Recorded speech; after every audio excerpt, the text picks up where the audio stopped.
First, open a chart. Next, look at the upper left corner.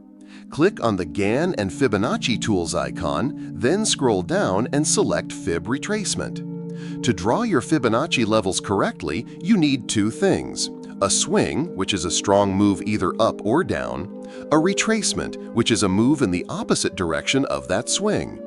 If your swing is upward, start your Fibonacci from the lowest point of the swing and drag it up to the highest point. If your swing is downward, do the opposite. The most important Fibonacci zone is between 0.382 and 0.618. This area is called the golden zone because price often reverses here.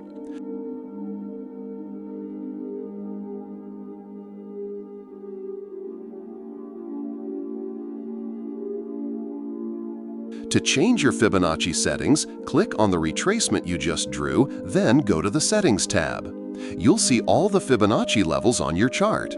Many traders disable all levels except 0, 0.382, and 0.618. Once that's done, click OK.